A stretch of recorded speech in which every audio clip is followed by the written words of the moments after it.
बिस्मिल्लाहिर्रहमानिर्रहीम। अस्सलाम वालेकुम नाज़रीन, आप यूट्यूब चैनल देख रहे हैं। मैं इमरान खान हूँ। थोड़े दिन पहले मैंने आपको एक ब्रेकिंग न्यूज़ दी थी और मैंने आपको बताया था पाकिस्तान की मिलिट्री एस्टेब्लिशमेंट ने, ख़ास तौर पे आईएसआई ने बुलवाया कुछ सहाफ़ियों को, कुछ को धमकाया, कुछ को समझाया, कुछ को लालच दिया, कुछ को कोई और बात समझाई। तो उन्हें अलग अलग टारगेट दिए गए थे और मैंने आपको ये भी बताया था कि ये दर्जनों सहाफ़ी हैं जिनके साथ अलग अलग और बाज़ के साथ दो दो करके भी मुलाकातें की गई हैं। अब आपको इसका असर नजर आना शुरू हो जाएगा क्योंकि मार्केट में नया चूरन लॉन्च होने वाला है। तो सिर्फ ये टारगेट नहीं दिया गया सहाफियों को।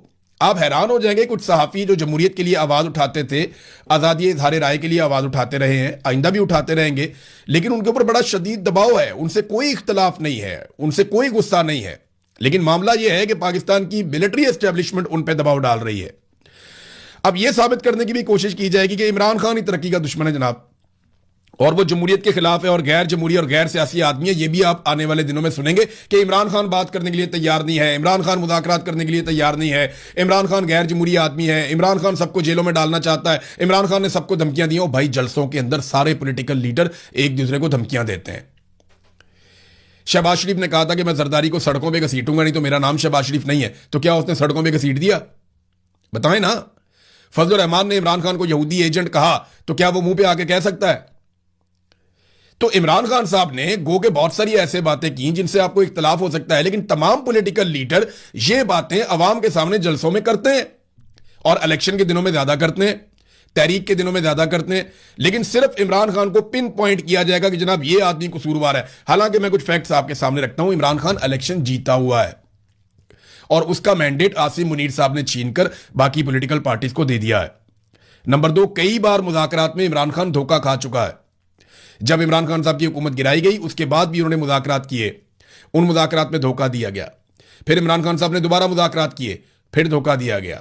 फिर इमरान खान साहब को गिरफ्तार किया गया, उन्होंने फिर मुज़ाकरात किए, फिर धोखा दिया गया।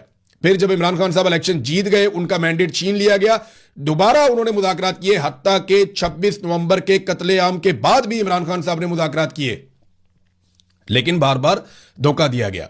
हुकूमत ने यहां तक कह दिया कि जनाब हम तो इमरान खान साहब की मुलाकात भी आपकी नहीं करवा सकते, वो इसलिए कि ये तो मिलिट्री एस्टेब्लिशमेंट का काम है।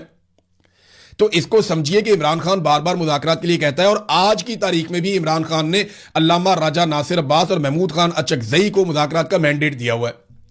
तो ये जो आपको चूरन बेचेगा कि इमरान खान मुज़ाकरात के खिलाफ है, ये चूरन आपने नहीं खरीदना। वो सियासतदान है, मुज़ाकरात ही करेगा और उसने कहा है कि मुज़ाकरात करो। फिर पाकिस्तान की मिलिट्री एस्टेब्लिशमेंट की मुदाखलत के खिलाफ और हाइब्रिड निज़ाम के खिलाफ इस वक्त इमरान खान है। मौजूदा हुकूमत तो कहती है कि वो हाइब्रिड निज़ाम की हामी है कि फौज सियासत में मुदाखलत करे, लेकिन इस वक्त माजी में इमरान खान क्या थे? माजी में तो सारों का पता है सबको, हमारी अपनी सोच कुछ और थी। लेकिन आज अगर कोई आदमी इस बात पर खड़ा है कि पाकिस्तान की मिलिट्री एस्टेब्लिशमेंट को सियासत से बाहर निकाला जाए, तो वो इमरान खान है और वो हाइब्रिड निज़ाम का हामी नहीं है। वो कई बार कह चुका है कि मैं बदला लेने पर यकीन नहीं रखता। यह भी इमरान खान ने कैटेगोरिकली और क्लियरली अपनी बहनों के जरिए से, अपनी पार्टी के जरिए से कई मरतबा जेल में से पैगाम भिजवाया है।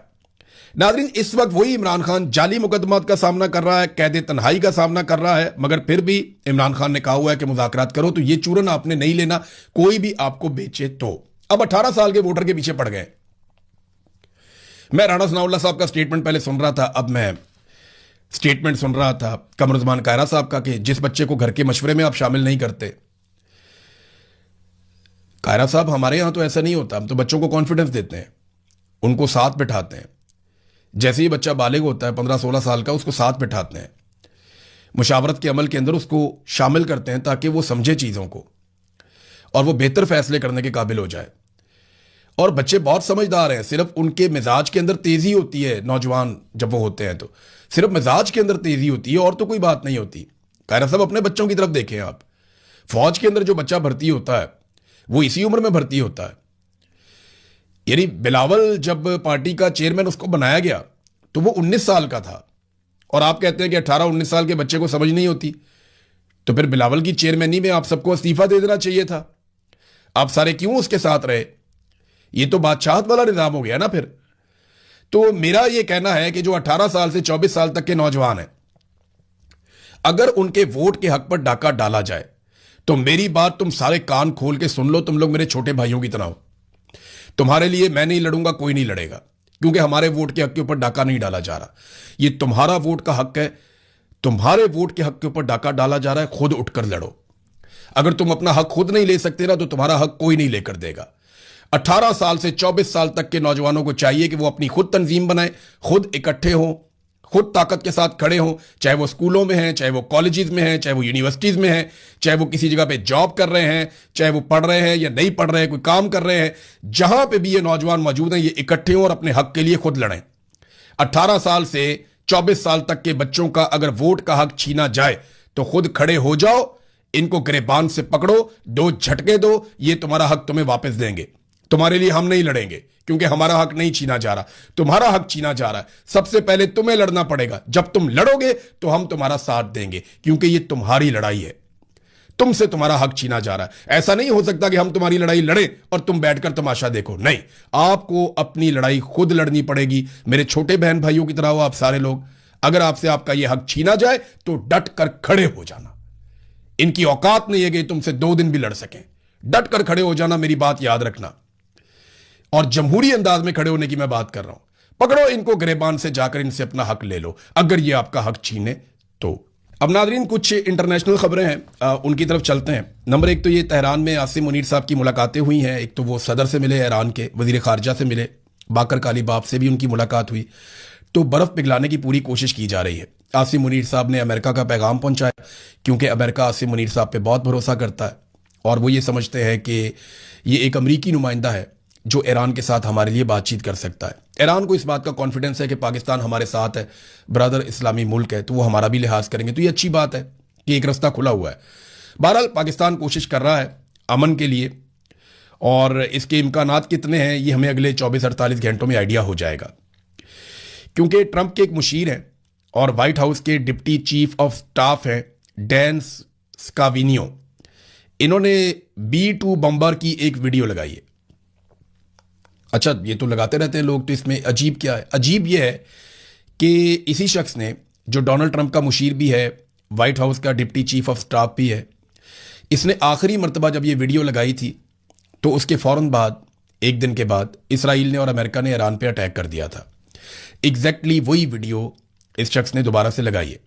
और मैंने आपको पहले बताया कि अमेरिका में बहुत सारे लोगों ने अपनी छुट्टियां और तकरीबात और अपनी मसरूफियात मनसूख की हैं इस डर से कि बहुत जल्द अमेरिका को हमले का एक और राउंड करना पड़ सकता है। पाकिस्तान के साथ साथ कतर भी कोशिश कर रहा है, ओमान भी कोशिश कर रहा है। इन दोनों ममालिक के वज़राए खारजा भी राब्ते में हैं अब्बास अरागची से, और ये सब कोशिश कर रहे हैं कि कुछ ना कुछ करके बीच का रास्ता निकल आए। ईरान अगर डोनाल्ड ट्रंप को कुछ फेस सेविंग दे देता है और उसमें ईरान का कुछ बड़ा नहीं जाता, और बदले में डोनाल्ड ट्रंप ईरान को कुछ फायदे दे देते हैं, तो पूरी दुनिया के लिए, खासतौर पे खित्ते के लिए, ये एक अच्छी खबर होगी। लेकिन अगर ये नहीं कर पाते और किसी नतीजे पर नहीं पहुंचते, दोबारा जंग में जाते हैं, तो फिर इस जंग के बाद, जो अब जंग दोबारा होगी, मेरी बात आप लिख कर रख लें, फिर उसके बाद दुनिया उस तरह की नहीं होगी जो उससे पहले थी। बहुत सारी चीज़ें बदल जाएंगी। जैसा कि पिछले ये जो 6 हफ्ते की एक जंग लगी है, इसने बहुत कुछ बदल दिया। अमेरिका की मिथ बदल के रख दी है। डोनाल्ड ट्रंप ने कहा कि मैंने प्रेसिडेंट शी को जब ये कहा कि अमेरिका की फौजी ताकत बेमिसाल है और वो दुनिया में सबसे बेहतर है, तो उन्होंने डोनाल्ड ट्रंप से इत्तफाक नहीं किया इस बात पे। ये डोनाल्ड ट्रंप ने खुद ये बात बताई है। उधर आबनाए हुर्मुज़ को काफ़ी हद तक नॉर्मलाइज कर दिया ईरान ने। 24 घंटों में ईरान के बकौल 25 बहरी जहाज़ वहाँ से गुजरे, और ये सारे बहरी जहाज़ नए कवायद ज़वाबित के तहत वहाँ से गुजरे, तो वो भी चीज़ों को नॉर्मलाइज कर रहे हैं। इसराइल की फ्रस्ट्रेशन बढ़ रही है। वजह यह है कि इसराइल को लड़ाई चाहिए और वो मुकम्मल तबाही या कंट्रोल चाहते हैं ईरान पे, क्योंकि उन्हें ये पता है कि ईरान ही वो वाहिद मुल्क है जो मुस्तकबिल में इसराइल की जो एक्सपेंशन का एक प्रोग्राम है, या वो चाहते हैं कि अपने मुल्क को तोसी दें, अपनी सरहदों को बाहर दूर तक लेकर जाएं, तो वो उसको रोकने के रास्ते में बड़ी रुकावट फ़िलहाल इस वक्त तो ईरान है। तो वो नहीं चाहते कि ईरान इसी सूरत में बच जाए किसी डील के नतीजे में, तो उन्हें तो लड़ाई चाहिए। तो उनकी फ्रस्ट्रेशन बढ़ रही है और वो क्या करती है आने वाले दिनों में, उस पर हम नजर रखेंगे। पाकिस्तान में थोड़ा सा वापस आपको लेकर जाता हूं, 2-4 खबरें हैं। एक तो ये है कि हरीपुर में एहतजाज करने वाले ख्वाजा सराओं पर पुलिस ने तशद्दुद किया। हुकूमत ने पाबंदी लगा दी उनके नाचने पे। ना उनके पास कोई नौकरियां हैं, ना उनके पास कोई बुनियादी हुकूक हैं। ख्वाजा सरा का हर कोई मजाक उड़ाता है, उन्हें परेशान करते हैं, वो किधर जाएं? वो बेचारे रक्स करते हैं, अपना एक उनका कल्चर है, वो दिखा के वो जो उनसे होता है वो 4 पैसे कमा लेते हैं। लेकिन उनके ऊपर पाबंदियां लगाई, वो एहतजाज कर रहे थे, पुलिस ने उनको बहुत मारा, बड़ी ज्यादती की। अब ये ब्रूटैलिटी जो है ये बहुत नामुनासिब है। खैबर पख्तूनख्वा हुकूमत जो है उसे इस सारे मामले के ऊपर ना सिर्फ एक्शन लेना चाहिए बल्कि जिन लोगों ने तशद्दुद किया उनको इबरत का निशान बनाना चाहिए। और अगर वो ये नहीं करते तो फिर खैबर पख्तूनख्वा की हुकूमत भी इस जुर्म में बराबर की शरीक है। ये मासूम लोग हैं, आप इनको क्यों मारते हैं, इनके साथ क्यों ज्यादती करते हैं? नहीं करनी चाहिए। ख्वाजा आसिफ ने एक स्टेटमेंट दिया, मैं जाते जाते आपको बता दूं ताकि जो यूएई से डिपोर्ट होने वाले पाकिस्तानी हैं उन्हें पता चल जाए कि वो क्यों डिपोर्ट हो रहे हैं। तो ख्वाजा आसिफ ने कहा कि यूएई में जितने भी पाकिस्तानी हैं वो सारे कोई इमाम मस्जिद नहीं है। इनमें वो कह रहे हैं जिन लोगों को निकाला है उनमें जराइम पेशा भी हैं और बेकारी टाइप के लोग भी हैं, तो सारे इमाम मस्जिद तो नहीं है और ये यूएई का हक है कि वो इन पाकिस्तानियों को यूएई से निकाले। इमरान खान साहब का बाज़ाब्ता स्टेटमेंट आ गया उनके अपने ट्विटर अकाउंट पे। जो स्टेटमेंट है पहले मैं आपके सामने रखता हूँ, फिर बहुत सारी खबरें आज आपको देने के लिए। नंबर 1, इमरान खान साहब ने सबसे पहले जो उनके ट्विटर अकाउंट पे उनकी टीम ने लिखा वो उनके स्टेटमेंट का सबसे मजबूत हिस्सा था। उन्होंने लिखा कि जिद्दोजहद इबादत है और हकीकी आज़ादी की जिद्दोजहद के लिए मैं शहादत के लिए भी तैयार हूँ। यानी इमरान खान साहब का कहना है कि अगर मैं शहीद हो जाऊँ इस रास्ते में या मैं मारा जाऊँ तो मैं ज़हनी तौर पर इसके लिए तैयार हूँ। इस वक्त पाकिस्तान सिर्फ आसिम लॉ पर चल रहा है, जहाँ सिर्फ लिखे लिखाए फैसले पढ़कर सुनाए जा रहे हैं। पिछले 3 साल के बेबुनियाद फैसलों और सज़ाओं की तरह तोशाखाना 2 का फैसला भी मेरे लिए कोई नई बात नहीं है। ये फैसला भी जज ने बगैर किसी सबूत और कानूनी तकाजे पूरे किए बगैर ही जल्दबाजी में सुना दिया। हमें या हमारे वकला तक को नहीं सुना गया। मुझे और मेरी अहलिया को मुसलसल कैद तन्हाई में रखकर ज़हनी अजियत का निशाना बनाया जा रहा है। हमारी किताबों, टीवी और मुलाकात सब पर पाबंदी है। जेल में हर कैदी टीवी देख सकता है, लेकिन मुझ पर और बुशरा बीबी पर टीवी देखने तक की पाबंदी लगा दी गई है। मेरे ख़ानदान की जानिब से जो किताबें भेजी जाती हैं वो जेल हुकाम की तरफ से रोक ली जाती हैं। हमें कई हफ्ते मुसलसल कैद तन्हाई में रखा जाता है। ये गैर इंसानी सलूक है, लेकिन ये सब जुल्म और बर्बरियत मुझे मेरे अज़म से पीछे नहीं हटा सकता। हमारी रवायात नहीं कि औरतों और बच्चों पर जुल्म किया जाए। हमारे दीन में तो दौरान जंग भी ख़वातीन को बख्श दिया जाता है, मगर यहाँ महज सियासी इख्तलाफात पर ख़वातीन पर जुल्म ढाए जा रहे हैं। मेरी बहनों और दीगर ख़वातीन के साथ अडियाला जेल के बाहर जो बदसलूकी और जुल्म हो रहा है इस पर मुझे शदीद दुख और अफसोस है। ये जो सलूक बुशरा बीबी, डॉक्टर यास्मीन नबारंग बलोच और दीगर ख़वातीन के साथ किया जा रहा है वो इस्लामी रवायात और इखलाकियात के बरक्स है। मेरी अहलिया बुशरा बीबी को सिर्फ मुझसे बुग़्ज़ में कैद तन्हाई में डाला हुआ है, हालांकि इनका तो सियासत से कोई ताल्लुक भी नहीं है। वो एक घरेलू खातून है। फ़ौज मेरी है और पाकिस्तान कौम की है। जब मैं आसिम मुनीर पर तनकीद करता हूँ तो वो एक शख्स पर तनकीद है, जैसे माजी के डिक्टेटर पर भी होती आई है। आसिम मुनीर ना तो किसी अवामी रेफरेंडम के तहत मुल्क पर बैठा है, ना अवामी वोट के जरिए आया है।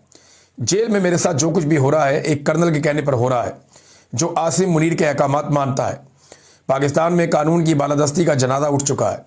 2007 में जैसे पीसीओ जजेस ने डिक्टेटर का साथ देकर अदलिया का तकद्दुस पामाल किया, उनकी कोई इज्जत नहीं, और जिन्होंने डिक्टेटर के खिलाफ मुज़ामत की वो कौम के हीरो थे। आज ऐसे ही आजकल जो जजेस इस निज़ाम के खिलाफ मुज़ामत कर रहे हैं वो हमारे हीरोज़ हैं। जो जज कठपुतली बनकर इशारों पर नाच रहे हैं वो बेज़मीर हैं और मुशर्रफ दौर के पीसीओ जजेस के ही बराबर है।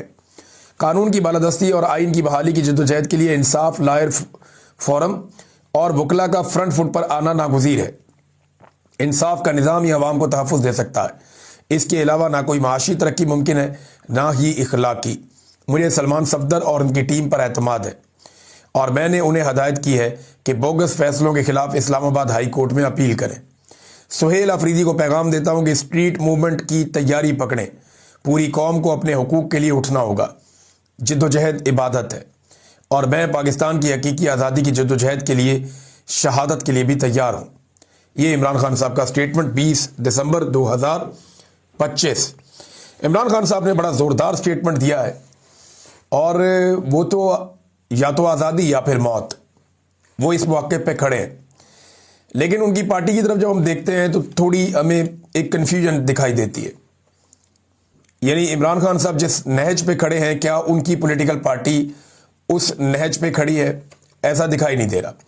शायद ये वजह है कि इमरान खान साहब ने एहतजाज के इख्तियारात जो है वो महमूद खान अचकज़ई और अल्लामा राजा नासिर अब्बास साहब को दिए कि वो फैसला करेंगे मुज़ाकरात के हवाले से, एहतजाज की तारीख देने के हवाले से, क्योंकि उनकी अपनी पार्टी के अंदर एक तो मार ही बहुत पड़ती है।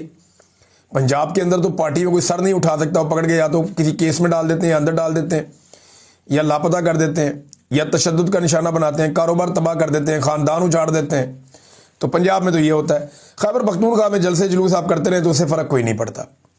लिहाजा पाकिस्तान तहरीक इंसाफ को एक बड़ी मूवमेंट खड़ी करनी पड़ेगी।